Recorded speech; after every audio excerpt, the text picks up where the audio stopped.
Agora eu vou apresentar as metas 2 e 3. O Guilherme ia apresentar a meta 4, mas eu posso apresentar aqui também. Basicamente, o que foi que a gente fez, né? Após toda essa compreensão trazida aí pela MIT sobre o funcionamento, né, dos incentivos fiscais, que é uma condição necessária para ter um ponto de partida, nós viemos a investigar os efeitos, né, as consequências desses incentivos fiscais sobre as empresas e a economia dos municípios, né, que eram beneficiados com esses incentivos. Então, essa meta 2, ela trata especificamente da eficiência, né? Então, nosso objetivo foi estimar a eficiência técnica das empresas que eram beneficiadas com incentivos fiscais geridos pela SUDENE. Em particular, a gente tratou do incentivo de redução de 75% do imposto de renda pessoa jurídica, por ser o principal incentivo que estava vigente naquele momento do estudo.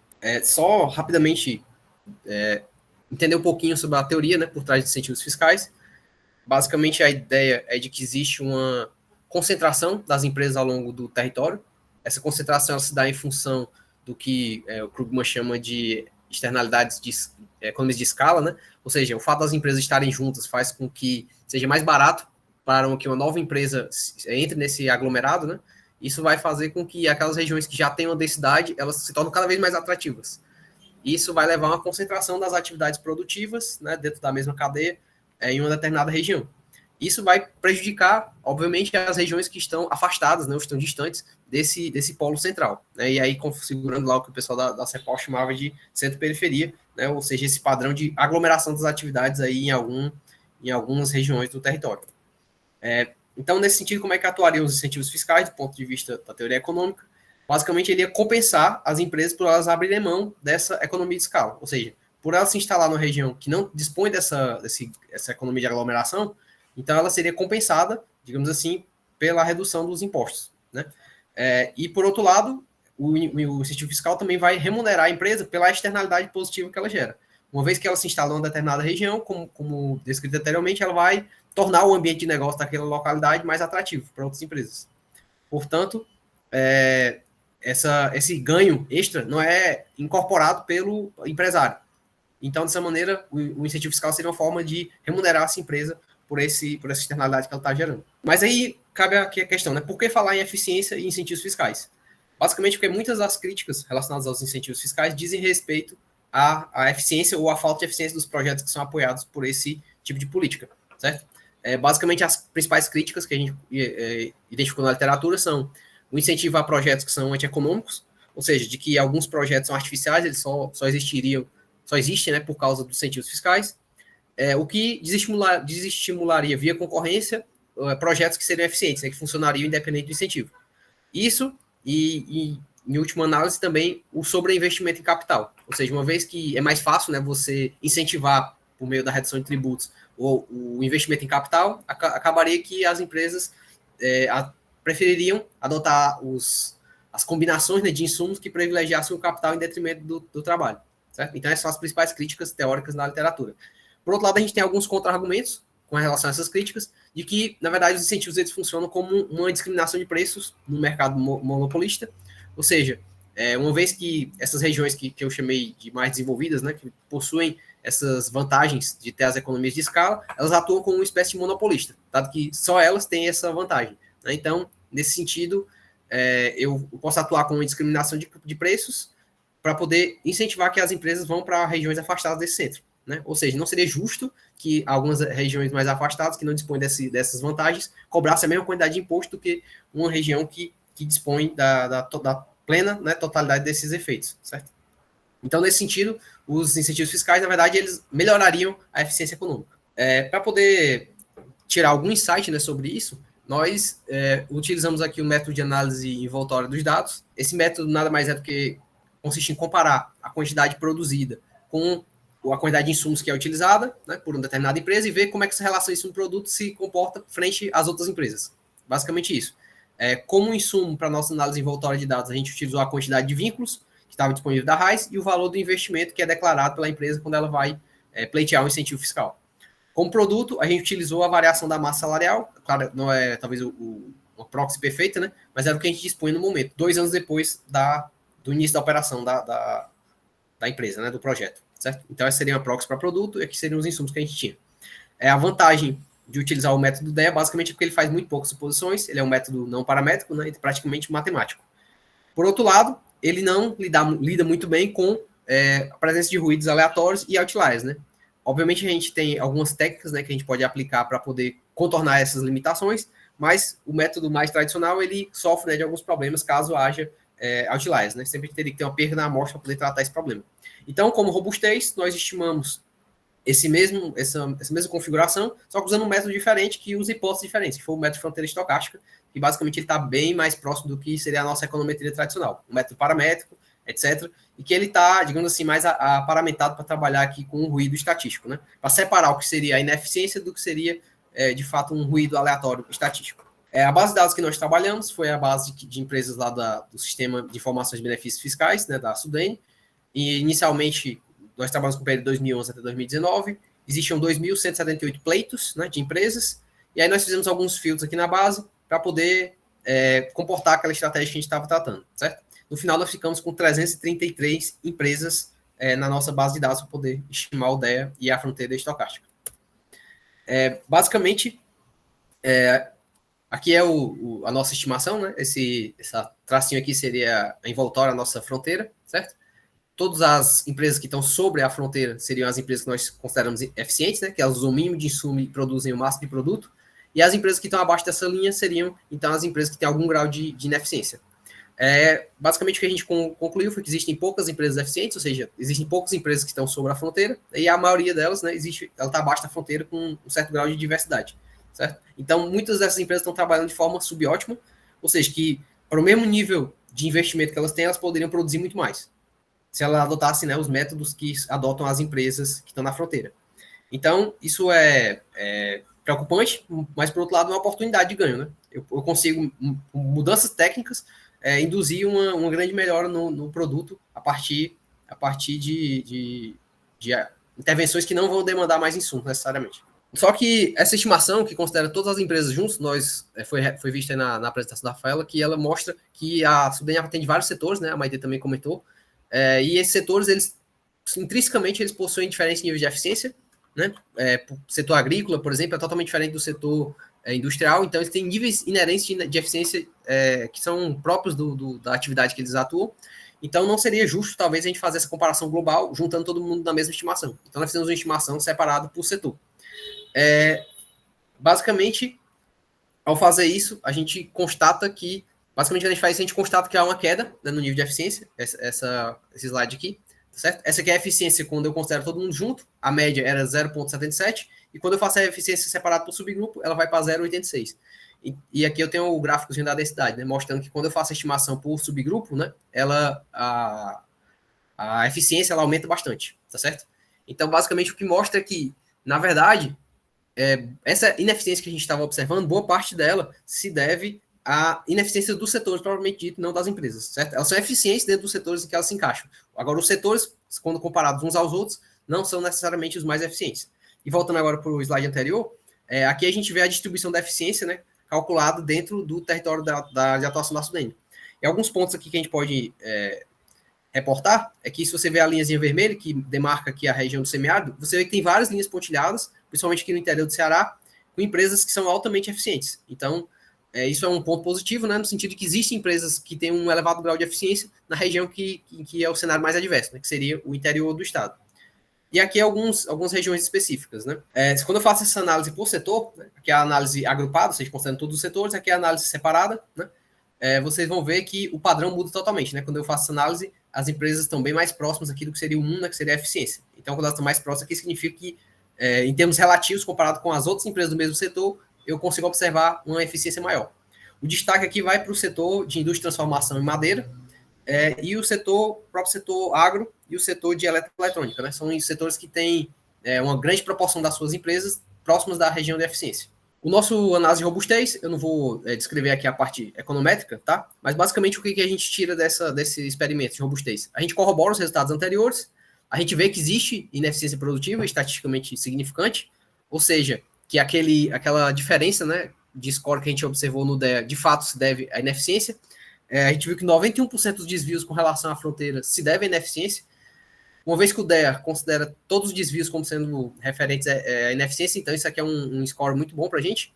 Um outro fator é que aqui a gente consegue ter uma função de produção claramente demonstrável, né? E a gente vê que o coeficiente maior aqui foi para o fator trabalho e não para o fator capital. O que contradiz, então, aquela crítica que a gente tinha dito que as empresas sobreinvestem em capital. Na verdade, a maior parte do investimento é intensivo em trabalho e não em capital. Se você olhar aqui o padrão, quando a gente faz a estimação por fronteira estocástica, você vai ver que o padrão é bem diferente, né?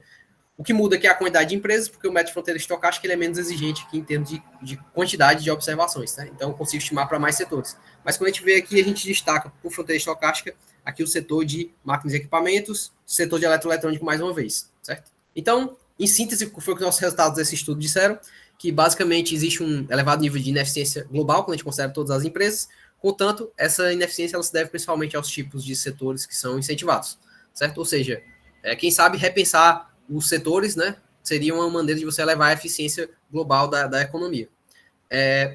Os resultados da fronteira estocástica mostraram que, na verdade, os setores eles são intensivos em mão de obra e não em capital, o que é uma boa notícia, né, dado que é um dos objetivos, elevar o nível de emprego é um dos objetivos da política, então, nesse ponto, isso seria algo positivo. E a presença de empresas dentro da região do semiárido, né, que seria uma das regiões prioritárias da PNDR. Então, isso também seria outro aspecto positivo da política. Em termos de insights, a gente poderia, de recomendações, né, insights, a gente poderia pensar em adotar alguma medida de contrapartida das empresas para o recebimento do incentivo que envolvesse melhora da eficiência, ou seja, adotar técnicas que sejam mais eficientes, seja eficiência energética, eficiência ambiental, né? Então seriam metas possíveis de serem feitas.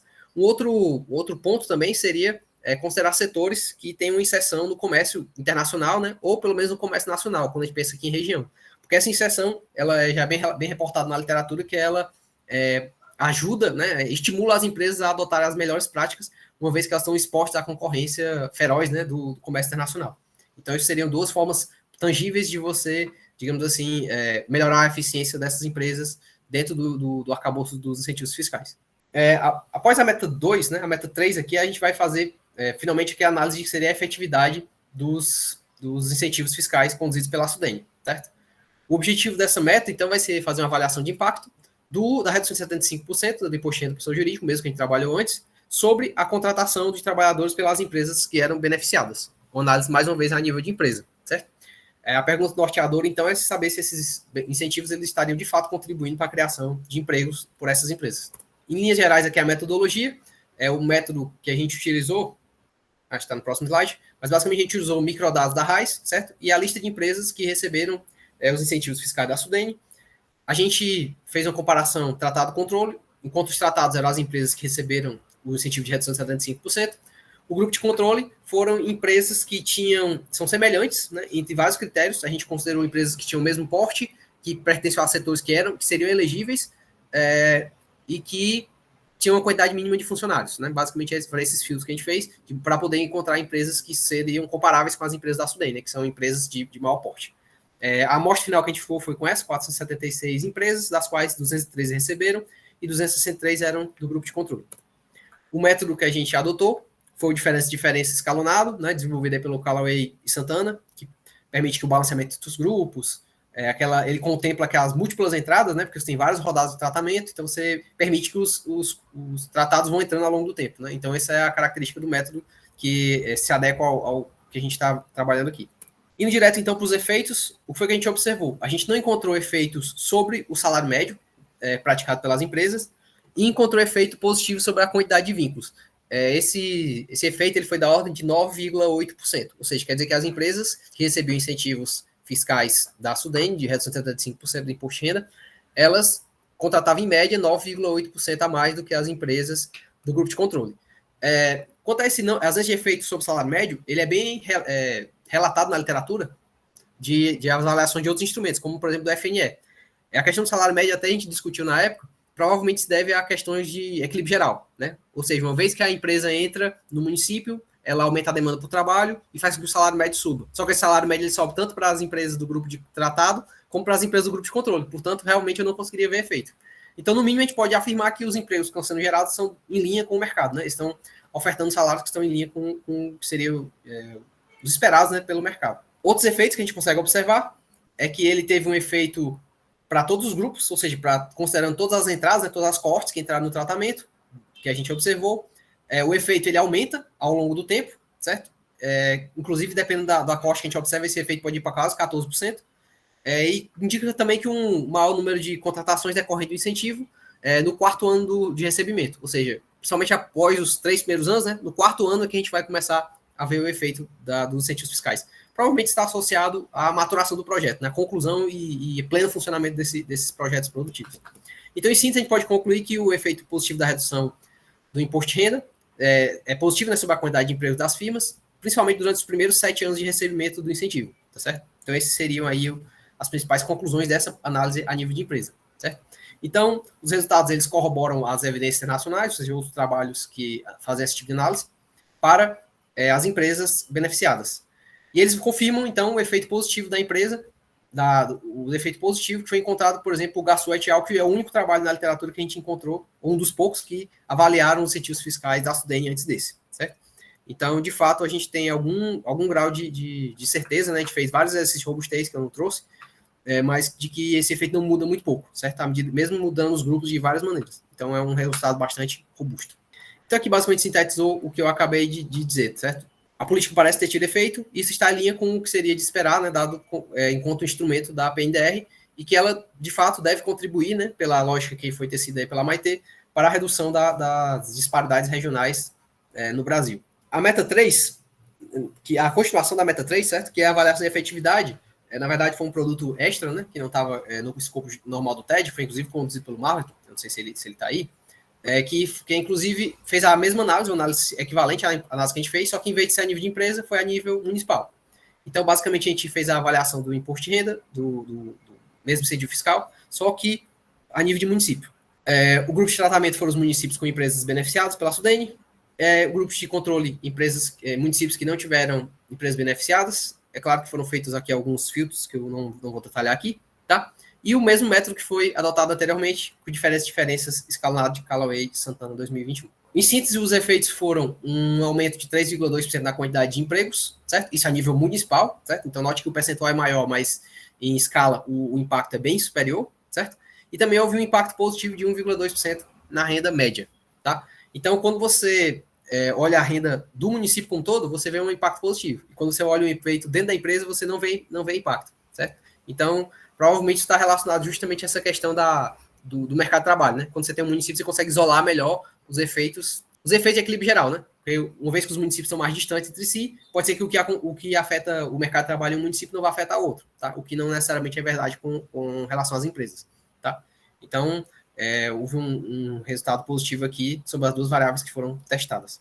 O Marlon também fez testes aqui ao longo do tempo, né, mostrando que esse efeito ele também é crescente e ele dura durante todos os 10 anos da exposição. Ele também surge a partir de 5 anos, né? A gente tinha visto lá no nível de firma a partir de 4 anos. E a gente também não observa nenhum efeito no início, né, do tratamento, os 3 primeiros anos iniciais. Ou seja, geralmente o efeito vai começar a partir do 5º ano, certo? Ele também faz análise de heterogeneidade, e aí vê que somente os municípios mais desenvolvidos, de grande porte, são afetados positivamente pelo incentivo, e também mostrou que existe um efeito de influência antecipatório, né? E também a presença de um possível viés de autoseleção. Isso que é bem relatado na literatura também de avaliações regionais, né? Que é aquela questão, uma vez que os incentivos eles são por demanda, então existe uma tendência, né, obviamente, deles se concentrarem nos municípios mais envolvidos. Isso é perfeitamente comum, né, de se observar. Então, isso é um aspecto que também foi observado por Marlon quando ele fez aqui a análise de heterogeneidade. Então, basicamente, a gente pode concluir que os incentivos fiscais, eles aumentam a nível municipal tanto o emprego quanto a renda, né? E, de certa forma, também, dentro do contexto lá da PNDR, colaborando aí para o desenvolvimento regional.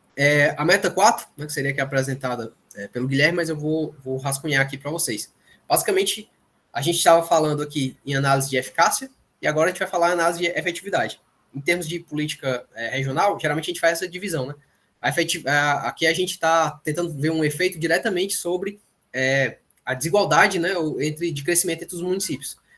Basicamente, foram calculadas algumas medidas, que a sigma convergência e a beta convergência, do crescimento econômico desses municípios. Basicamente, qual é a ideia aqui? É ver se os municípios mais pobres, eles estão crescendo mais rápido que os municípios mais ricos, de modo que eu posso esperar que no futuro eles vão se igualar? Ou seja, está havendo uma convergência no futuro para que eles sejam iguais, certo? Então, basicamente, essa é a ideia, né? E será que, como é que os incentivos fiscais atuam nessa dinâmica? Então, indo aqui direto para os resultados, né, para a síntese dos resultados, a gente observa a sigma convergência e a beta convergência para a produtividade do trabalho agregado e setorial, e pelo menos no nível de agregação, seja municipal ou estadual. A convergência do setor de agropecuária parece ser sensível, né, ao conjunto amostral utilizado, ou seja, dependendo do conjunto que é utilizado, o resultado dá diferente.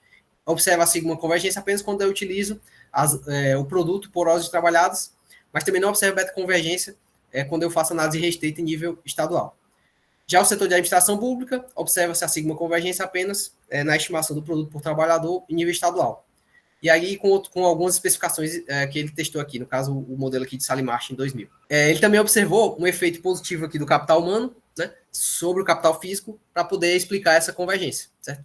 E o caso dos incentivos fiscais, ele notou que os incentivos concedidos para empresas a partir do imposto de pessoa jurídica, né, eles impactam positivamente a produtividade agregada do trabalho e da indústria ao nível municipal, assim como a produtividade agregada dos serviços e da indústria ao nível estadual.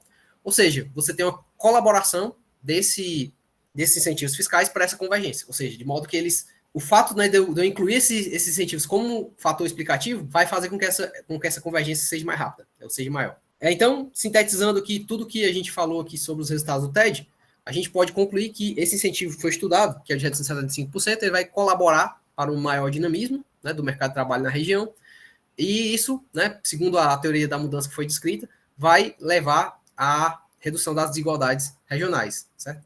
Esses resultados eles estão em linha, né, com o desenho dessas políticas, de modo que a gente pode esperar que esses resultados eles tenham repercussões e alcancem os objetivos que foram projetados para tanto. Alguns insights, né, como a gente falou, foram apresentados para possíveis mudanças aí que possam vir a ser feitas nos incentivos fiscais no futuro. E ademais, a gente agradece a parceria. Não sei se o Guilherme voltou, se ele quer fazer algum comentário de fechamento aqui do nosso seminário. Rafaela, eu queria tecer alguns comentários ao final, referente a essa nossa parceria e aos resultados que nós coletamos ao longo desse processo, né? Além de contribuir com vocês na SUDENE, por meio das avaliações, são muito importantes para a gente entender alguns caminhos, né, que possamos trilhar de melhor uso do recurso. Nós também temos aqui a satisfação de ter mais pessoas trabalhando conosco e vocês contribuindo para uma meta da política, né, que você frisou no começo, que é a formação de capital humano, elevação do nível de escolaridade, né? E aí na nossa equipe, hoje nós temos pessoas que estão começando, são bolsistas de graduação, e que essa parceria permite a gente formar novos pesquisadores, alguns deles já em nível mais elevado, e que têm contribuído também para estudar mais problemas associados à política regional e ao desenvolvimento regional, com foco na área de atuação da SUDENE. Então, do nosso lado, da universidade, é sempre prazeroso poder contribuir com vocês, tanto na avaliação quanto na formação de capital humano. E aproveito ainda para agradecer pela cordialidade e dedicação que vocês têm, além do zelo com o recurso público, né, por meio da equipe de avaliação da SUDENE, no qual a gente tem tido muita interação e sempre respeitosa e produtiva. Então, fica aqui o meu muito obrigado a você, Rafaela, a Glória e a toda a equipe, né, da SUDENE, no qual a gente interage, também a diretoria que permite que a gente possa apresentar resultados para vocês. Muito bom, Guilherme. Quando você começou a falar, né, dos bolsistas da sua equipe, da oportunidade, né, que o poder público, SUDENE enquanto poder público, tem de se aproximar. Eu estava vislumbrando, me vislumbrando aqui na academia, né, na época do meu mestrado, no meu doutorado, quando a gente foi tolhida, né, na verdade, por entender que a academia ela deve servir ao setor público também. Ela não deve servir só para os acadêmicos, mas ela deve servir para melhorar as políticas públicas, que é isso que a SUDENE vem tentando fazer, né? Quando a gente contrata uma universidade, a gente entende que, além da expertise da equipe, a gente oportuniza, né, àqueles que estão na universidade, chegando na universidade, a, de fato, entender o que é uma política pública e como a gente pode mudar o cenário, né, daquela situação através dos nossos conhecimentos, né, dos nossos estudos.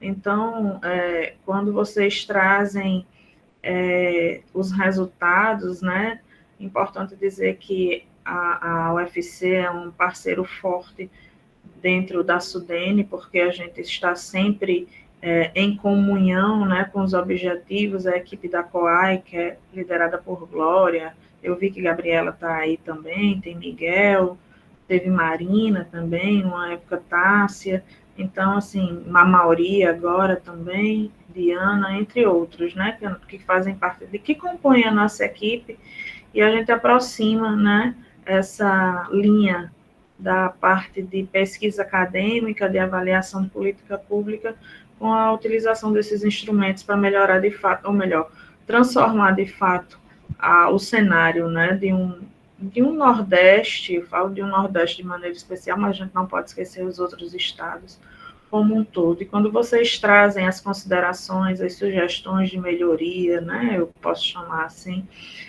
para que a gente possa aprimorar essa política, o que me chama a atenção, né, que a gente traz várias questões positivas, mas eu gosto também de trabalhar com aquilo que não é tão positivo, né? A gente entende, nós somos, eu esqueci de me apresentar no começo, mas assim, fazemos parte da diretoria de planejamento, né, aqui da SUDENE, na coordenação geral de estudos, pesquisa, avaliação, tecnologia e inovação. E dentro dessa coordenação geral tem a coordenação de tecnologia e inovação e a coordenação de avaliação, estudos e pesquisa. E quando a gente trabalha com essas avaliações, né, a gente faz uma entrega para uma outra diretoria, que é a diretoria que operacionaliza esses instrumentos. Quando a gente faz essa entrega para essa outra diretoria, a gente faz na ânsia de que aqueles resultados possam ser assimilados pela própria autarquia, né? E aí a gente tem essa utilização dos resultados, né? E aí já é a aplicação do que a gente tem de resultado pela diretoria que aplica, né, os instrumentos que, na verdade, são os incentivos aqui falados. Então, quando a gente traz essas melhorias, essas sugestões, é justamente para que a gente mude o cenário, para que a gente tenha essa interação entre o que a gente avaliou e o que a gente aplica, de fato, né? E esse conjunto de tudo isso faz com que a gente possa alcançar metas melhores, né? Não só na área de empregos aí, como a gente viu, a positividade, mas eu gostei muito do que Diego apresentou com relação a fazer uma contrapartida, que as empresas façam uma contrapartida com relação às metas, né? A gente utiliza muito agora, está utilizando muito agora no âmbito privado, essas, vamos dizer assim, as normas de ESG, né? Onde a gente poderia aplicar isso também junto às empresas que recebem os incentivos. E é uma forma também de trabalhar com os ODS, né? De mudar o mundo como um todo. Eu acho que a gente não consegue mudar de uma vez, mas de uma forma que a gente possa trabalhar conjuntamente por igual e ao final a gente consiga, pelo menos os nossos netos, os nossos bisnetos, colher esses resultados, né? Então, mais uma vez, agradeço pela oportunidade de parceria de estarmos reunidos aqui.